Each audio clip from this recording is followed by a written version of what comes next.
கிணத்த காணும் படத்தின் அறிமுக விழாவிற்கு கலந்து கொள்ள வந்திருக்கும் பத்திரிகையாளர்களும் நண்பர்களையும் வணங்கி மகிழ்கிறேன். இயக்குனர் நெல்சன் சொன்னது போல் ஒவ்வொருத்தரையும் தனிப்பட்ட விதத்தில் தனக்கு தெரியுங்கிற சொல்லியிருந்தார் இல்லையா, அப்படி இந்த படத்தில் தொடர்புடைய எவரையும் தனிப்பட்ட விதத்தில் எந்த வகையிலையும் அறியாத வேணாம்.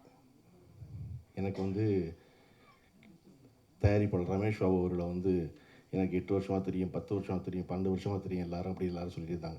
எனக்கு நேற்று தான் தெரியும். ஆனால் என்னென்னா, அந்த ரமேஷ் பாபுவை பற்றி தொடர்ந்து நான் கேட்டுகிட்டு இருந்திருக்கேன். உதவி இயக்குநர்கள் எல்லோரும் சொல்லி சினிமாவில் எவர் வெற்றி பெறுவார் என்றால், எவரெல்லாம் உதவி இயக்குநர்களை பொன்னை போல பார்த்து கொள்கிறார்களோ அவர்கள் பெருவெற்றி பெறுவார்கள் என்பது என்னோட நம்பிக்கை. தன் படத்தில் இருக்க உதவி இயக்குநர்கள் இல்லை, பொதுவாகவே உதவி தன் படத்தில் வேலை செய்கிற ஆளை நல்லா பார்த்துக்கிறதே அதிகம். அப்படிலாம் ரமேஷ் பாபு எங்கெல்லாம் உதவி இயக்குனர் யாராவது சொன்னார்னா உடனே நின்று அவரோட பேசி ஜெகன் சொல்கிற மாதிரி சிட்டிங்கை போட்டு அதுக்கப்புறம் கிளம்புறவர். எனக்கு சாய்ராம்னு சொல்கிற ஒருத்தர் சிட்டிங்கும் போடுவார்னா ஒரே குழப்பமாக இருந்துச்சு. என்னடா சிட்டிங் போடுறாள், சாய்ராம்ங்கிறாரு, சாய்ராம் சிட்டிங் போடுறாரு அப்படின்னு. ஆமாம், நான் அப்படி தான் டேரக்டர் வசந்த் ஒரு தடவை விளம்பரம் பண்ணும்போது சாய் வசந்த்ட்டார், நான் வேறு யாரோ போலன்னு நினச்சி கடந்து போயிட்டேன். அப்புறம் தான் அந்த வசந்த் தான்ப்பா இந்த சாய் வசந்த்னாங்க.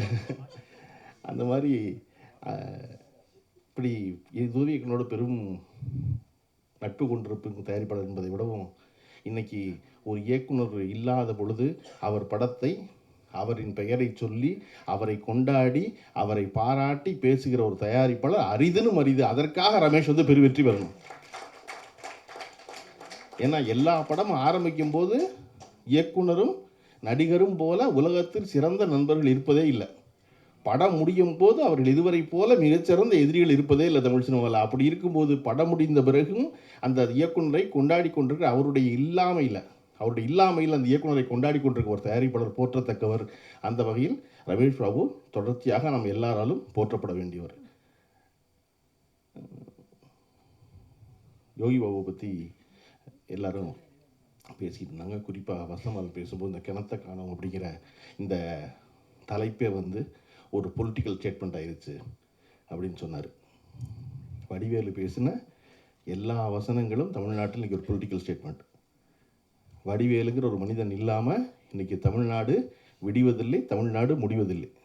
எல்லாரும் ஏதாவது ஒரு வகையில், அது கோயம்புத்தூர்காரரோ விழுப்புரத்துக்காரரோ கன்னியாகுமரிக்காரரோ அவ்வளோ பேரும் வடிவேலுடைய மதுரை ஸ்லாங்கில் சொல்லவே இல்லை அப்படின்னு சொல்லாத நாளே கிடையாது. வடிவேலுடைய செய்தி எல்லாமே ஏன் பொலிட்டிக்கல் ஸ்டேட்மெண்ட் ஆகுது? வடிவேலு சொன்ன 2 வரி பூரா அப்படின்னா, நீங்கள் பார்த்தீங்கன்னா சூரிய நாராயணன் அவர்கள் எழுதிய நோய்களின்றி வாழ முடியாதாங்கிற ஒரு புத்தகம் படிச்சுக்கிட்டு இருந்தேன். அவர் நினச்சிருந்தார், அவர் டைட்டீஷியன், அவர் நினச்சிருந்தார். அந்த புத்தகத்தில் டொமேட்டோ எஃபெக்ட் அப்படின்னு ஒரு வார்த்தை இருக்குது மருத்துவ உலகில். டொமேட்டோ எஃபெக்ட்ங்கிறது என்ன அப்படின்னா, அது மெடிக்கல் ஜர்னல்கள் எல்லாவற்றிலும் பயன்படுத்தப்படுற வார்த்தை. அதனால் நம்மளை போல அவர்களுக்கு அந்த வார்த்தையினுடைய புழக்கம் தெரியாது, சொல்லாட்சி தெரியாது. எதுக்கு டொமேட்டோ எஃபெக்ட்னு மருத்துவ உலகம் சொல்லுது அப்படின்னா, நேரடியாக நிரூபிக்கப்பட்ட ஒன்றை ஒப்புக்கொள்ள மறுப்பது. இதுதான் விஞ்ஞானம், இதுதான் அறிவியல், இதுதான் நடந்திருக்கு அப்படின்னு எல்லா ஆதாரமும் இருந்தாலும் ஒத்துக்க மாட்டான். ஒத்துக்கலைன்னா அதுக்கு பேர் டொமேட்டோ எஃபெக்ட்னு பேர். அது 86 அமெரிக்காவில் முழுமையாக தக்காளியால் தான் எல்லா நோயும் பரவுதுன்னு வட அமெரிக்கா நம்புச்சு. இல்லைன்னு மருத்துவ ரீதியாக நிரூபித்த பிறகும் வட அமெரிக்காவில் இல்லை தக்காளி தான் காரணம்னு நான் நம்பிக்கிட்டே இருந்தேன். அதனால அதுக்கு பேர் டொமேட்டோ எஃபெக்ட். உறுதியாக நடக்கும் ஒன்று, உறுதியாக இருக்கும் ஒன்று, உறுதியான அறிவியல் ஒன்று, அதை ஒப்புக்கொள்ளாததுக்கு பேர் டொமேட்டோ எஃபெக்ட். அது எனக்கு இன்றைக்கி தெரியுது ஒரு டைட்டீஷியன் புத்தகம் படிக்கும்போது.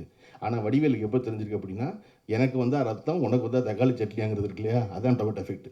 என்னடா நேரடியாக ரத்தம் வருது, தக்காளி சட்னியாங்கிற அப்படிங்கிறது டொமேட்டோ எஃபெக்ட். நேரடியாக ரத்தம் இருக்குது, ஆனால் நீ தக்காளி சட்னிம்பியா அப்படின்னு. அப்போ ஒரு நகைச்சுவை நடிகன் என்பவன் சொல்லுகின்ற ஒரு வார்த்தை ஒரு அரசியல் செய்தியாக மாற முடியும் அப்படின்னா, நகைச்சுவை நடிகர்களை தமிழ்நாடு அவ்வளவு சிறந்தவர்களை வைத்திருந்திருக்கிறது. அந்த வரிசையில் இன்னைக்கு யோகி பாபு இடம்பெறணும் தான் எல்லாரும் வாழ்த்துறோம். ஆனால் நிவாஸ் பிரசன்னாவும் யோகி பாபுவும் எல்லாவற்றையும் அவர்களுடைய வாழ்நாளில் அறிந்து கொள்ள முடியாது. என் வாழ்நாள் நடத்திட்டு எல்லாத்தையும் எவனோ இருந்திருக்கான், யாரோட நடத்தியிருக்கான், அவன் சொன்னதை தான் தெரிஞ்சுக்கிறோம் இல்லையா. சினிமாவில் எப்பொழுது என்ன செய்யக்கூடாது அப்படின்னா, அட்வைஸ் மட்டும் பண்ணக்கூடாது. ஏன்னா யார் அட்வைஸையும் யாரும் கேட்க மாட்டான். கேட்பாங்க யாராவது? ஏன் சினிமாவில் கேட்க மாட்டாங்க? ஏன் கேட்க மாட்டாங்கன்னா, ஏற்கனவே வீட்டில் சொல்ல கேட்காம தான் இங்கே வந்திருக்கோம் இல்லையா? சினிமாவுக்கு யாரெல்லாம் வந்தா, யாரெல்லாம் வீட்டில் சொல்கிறது கேட்கலையோ, யாரெல்லாம் வாத்தியார் சொல்கிறது கேட்கலையோ, ஆசிரியர் சொன்ன கேட்கலையோ, பள்ளிக்கூடத்தில் சொன்ன கேட்கலையோ, அவர்கள் எல்லாம் சினிமா கிளம்பி வந்திருக்கோம். இங்கே வந்து எப்படி இன்னொருத்தர் சொல்கிற கேட்போம்? கேட்க மாட்டோம், அதெல்லாம் எனக்கு தெரியும்போம். அப்போ இங்கே என்ன செய்யணும்? பகிர்ந்துக்கணும் எல்லாத்தையும். எனக்கு தெரிந்த வந்து இன்னொருத்தருக்கு சொல்லணும், இன்னொரு தெரிஞ்ச உடனே எனக்கு சொல்லணும். நம்ம கவுண்டமணி இன்றைக்கி வரை ஏன் கொண்டாடுறோம் இல்லையா? ஏன் கொண்டாடுறோம் அப்படின்னா, கவுண்டமணி வி. சேகர் அவர்களுக்கு 5 லட்ச ரூபாய்க்கு சம்பளத்தில் படம் பண்ணுவார். படம் பண்ணும் பொழுது கூடவே வந்து ஒரு பெரிய ஹீரோடைய படம் கேட்பாங்க. கேட்கும்போது கவுண்டமணி எந்த கவலையும் இல்லாமல் 25 லட்ச ரூபா சம்பளம் சொல்லுவார். அந்த பெரிய கம்பெனி தவிச்சிரும். என்னடா அந்த வி. சேகர் நம்ம ஸ்டுடியோவில் தான் இருக்கிறாரு, 40 நாள் டேட் வாங்கி கொடுத்துருக்காரு கவுண்டமணி, அதுக்கு 5 லட்ச ரூபா சம்பளம், நமக்கு 5 மடங்கு 25 லட்ச ரூபாயா 10 நாளைக்குன்னு கேட்டபோது கவுண்டமணி சொல்கிறேன், அவன் என்னை ஹீரோ வச்சுருப்பான், நீ எடுப்பியா? உன் படத்தில் யாரோ ஹீரோ, நான் பக்கத்தில் நிற்பேன், அதனால உனக்கு 25 லட்ச ரூபா சம்பளம். அவன் என்னை வச்சு 40 நாள் எடுப்பான், நான் தான் எல்லா முக்கிய வசனத்தையும் பேசுவேன், நான் தான் என்னுடைய வாழ்க்கை மாறப்போகுது. அதில் என்னை எந்த படம் ஞாபகம் வச்சுருப்பாங்க? இந்த 5 லட்ச ரூபா படம் தான் ஞாபகம் வச்சுருப்பான். நீ சொல்கிற ஹீரோ பக்கத்தில் போய் நிற்கிற 25 லட்ச ரூபா படத்தில் ஞாபகம் இருக்க போகிறதில்ல, அதனால அது உனக்கு ஃபைனு அப்படி பாரு கவுண்டமணி. அதை போல செய்து இன்றும் சினிமாவில் வெற்றிகரமாக இருக்கிற இன்னொரு நபர் யாருன்னா இளையராஜா. இளையராஜா தனித்து, இளையராஜாவை தவிர்த்து தமிழ் சினிமா கிடையாதுன்ற காலகட்டம் ஒன்று உண்டு.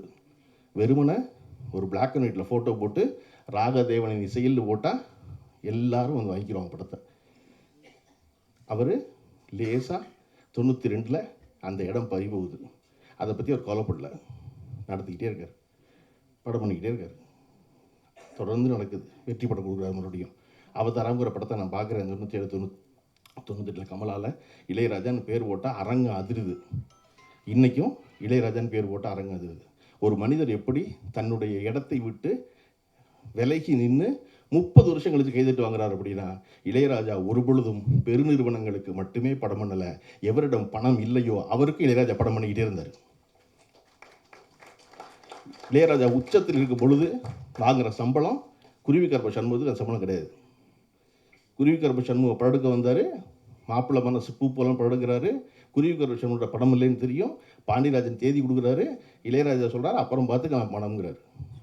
அன்னைக்கு இளையராஜா உச்ச சம்பளம் பெற்றுக்கொண்டிருந்த ஒருத்தர். அப்போ யாருக்கு வீட்டை கொள்ளையடிக்கணும், யார் வீட்டை வெள்ளையடிக்கணும்னு தெரிஞ்சிருக்கு அவருக்கு இல்லையா? நிவாஸ் பிரசன்னாவும் யோகி பாபுவும் இந்த அரங்கத்தில் இருக்கிற நடிகர்கள் எல்லோரும் சேர்த்து கொள்ள வேண்டிய செய்தி, இங்கே சம்பளம் என்பது நிரந்தரம் அல்ல. உங்களை, நம்மளை எல்லாரையும் சொல்லப்படுற மார்க்கெட்னு சொல்கிறத போய் பிம்பம் இல்லாட்டினா கைவிட்டுருவாங்க. ஆனால் யார் கைவிட மாட்டானா? யார் எளிய மனிதர்களோ, யார் எளிய இயக்குநர்களோ, யார் எளிய தயாரிப்பாளர்களோ அவர்கள் ஒரு பொழுதும் எவரையும் கைவிடுவதே இல்லை. அதனால நான் வா பார்த்துக்கலாமா. பாலைவனச்சோலைன்னு படம் வந்து 45 வருஷம் ஆச்சு. நான் ஒரு இடத்துல பேசும்போது அந்த படத்தினுடைய தயாரிப்பாளர் வடிவேல் அவர்களை பாராட்டி பேசுகிறேன். எழுதினேன் குமுகத்தில் ஒரு தடவை, வடிவேல் அவர்கள் இவ்வளோ சிறந்த ஒரு படம் பண்ணவர் அப்படின்னு. 2 நாள் கழிச்சு அந்த வடிவேலுடைய வயசு 82 என்னுடைய அலுவலகம் தேடி வந்துட்டார். எனக்கு ஆச்சரியமாக இருந்துச்சு, பாலைவனச்சோலை படத்தினுடைய தயாரிப்பாளர் நம்ம அலுவலகத்துக்கு வந்துடுவாரான்னு. அவர் சொன்னார், இல்லை தம்பி, இத்தனை வருஷம் கழிச்சு என்னை ஞாபகம் வச்சுருந்து ஒருத்தர் சொல்கிறீங்கல்ல, உங்களை நான் பார்த்து நன்றி சொல்லணும்ல, அதுக்காக வந்தேன்னு. நான் நினச்சேன் அந்த படம் ஏன் வென்றது அப்படின்னா, வடிவேலுடைய இந்த பணத்துக்காக தான் 40 வருஷத்துக்கு முன்னாடி இந்த பாலைவனச்சோலை வென்றது நான் நினச்சேன். இப்போ தொடர்ச்சியாக நம்ம பெரிய படம் சின்ன படம் எல்லாமே இருக்குது ஒரு இண்டஸ்ட்ரியில். இருக்கும் பொழுது அது எல்லாவற்றுக்கும் அதற்கு தகுந்தாற்போல் செய்ய வேண்டியது, அதை தான் சரி. அப்படி யோகி பாபுவும் நடந்துக்கிறாரு, நிவாஸ் பிரசனமும் நடந்துக்கிறாரு என்று அவர்களோடு பணியாற்றிய எல்லோரும் சொல்வது இருக்குல்ல, அது மேலும் பாராட்டுக்குரியது. அது நான் சொல்ல முடியாது, ஏற்கனவே இருந்தவங்க ஆமாம் ஆமாம் அப்படின்னு ஒரு சொல்கிற போது பெரும் பாராட்டுக்குரியது. இந்த விஷயங்கள் இப்படி இந்த படங்களை படம் வருவதற்கு முன்னாடியே ஒரு ஓடிடி பிளாட்ஃபார்ம் பேர் போட்டு வர்றது தமிழ் சினிமாவில் அரிதினும் அரிதான காரியம். இன்றைக்கி யாரும் எதையும் வாங்குறதில்லை இல்லையா? அப்படி ஜியோ ஹாட்ஸ்டார் இருந்து இந்த படத்தை ஆதரித்து இந்த படத்தை வாங்கி ஒரு ஓடிடி பிளாட்ஃபார்ம் பேரோடு ஒரு சின்ன படம் வருதுங்கிறது ரொம்ப நாள் கழித்து நடக்குது. இப்படி என்ன ஓடிடியில் என்ன முடிவு பண்ணிட்டாங்க அப்படின்னா, நாங்கள் ஏமாறுவோம், ஆனால் பெருசாக தான் ஏமாறுவோம். நாங்கள் மொத்தமாக போய் ஒரு படத்தில் கதாநாயகன் படத்தில் 40 கோடி ரூபாய் இழக்க தயாராக இருப்போம். ஆனால் 4 கோடி ரூபாய்க்கு வாங்கி 1 கோடி ரூபாய் எனக்கு தயாராக இருக்க மாட்டுறாங்க. நாங்கள் பெரிய படத்தெல்லாம் ஏமாறுவோம் அப்படின்னு முடிவு பண்ணியிருக்கோம். அதனால நான் சொல்கிறது என்ன நினைப்பேன், ஒன்றும் பிரச்சனை இல்லை.